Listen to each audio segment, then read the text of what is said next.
പശ്ചിമേഷ്യൻ യുദ്ധം കനക്കുന്നു. ആക്രമണം കടുപ്പിച്ച് സംയുക്ത സൈന്യം. ഇറാനിൽ മിസൈൽ വർഷം. ഹിസ്ബുള്ള ജനറലിനെ വധിച്ചു. യുദ്ധം 4 ആഴ്ച നീളുമെന്ന് ട്രംപ്.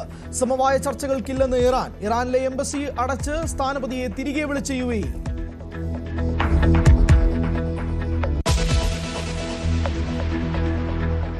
യൂറോപ്പിലേക്കും ആക്രമണം വ്യാപിപ്പിച്ച് ഇറാൻ. സൈപ്രസിലെ ബ്രിട്ടീഷ് സൈനിക താവളം ആക്രമിച്ചു. അമേരിക്കയുടെ F-15 വിമാനം തകർത്തു. വിമാനം വീണത് കുവൈറ്റിൽ. F-15 തകരുന്നത് ചരിത്രത്തിൽ ഇതാദ്യം. കുവൈറ്റിലെ US ബേസിനും എംബസിക്കും നേരെ ഇറാന്റെ ആക്രമണം.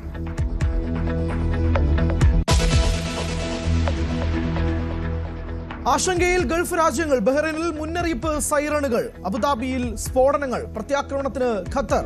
യുദ്ധവിമാനങ്ങൾ ഒരുങ്ങുന്നു. ഗൾഫിലെ SSLC +2 പരീക്ഷകൾ മാറ്റി.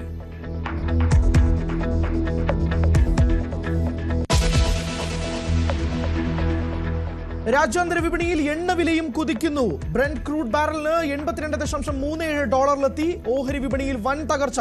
സ്വർണത്തിനും വില കുറഞ്ഞു.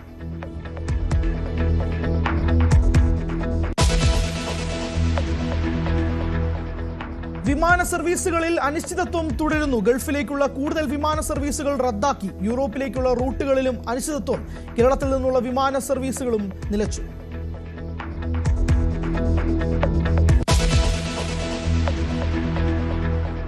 CPM MLA-മാരിൽ MM മണിയും AC മൊയ്തീനും മത്സരിക്കില്ല. ഉടുമ്പൻചോലയിൽ KK ജയചന്ദ്രൻ. കുന്നംകുളത്ത് M സ്വരാജിനെ പരിഗണിക്കുന്നു. മണലൂരിൽ C രവീന്ദ്രനാഥ് മത്സരിച്ചേക്കും. നെമ്മാറയിൽ K ബാബുവിനും ആലത്തൂരിൽ KD പ്രസേനനും പകരക്കാർ വന്നേക്കും. LDF-ൽ ഘടകകക്ഷികൾക്ക് കൂടുതൽ സീറ്റില്ല.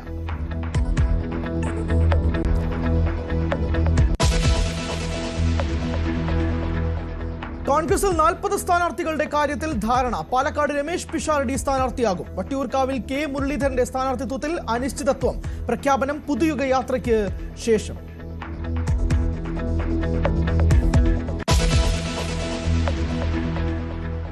ആറ്റുകാൽ പൊങ്കാലയ്ക്കായി ഒരുക്കം പൂർണ്ണം. ക്ഷേത്രത്തിൽ വൻ ഭക്തജന തിരക്ക്. ഭക്ത നിർഭരമായി ചോറ്റാനിക്കര മകം തൊഴൽ.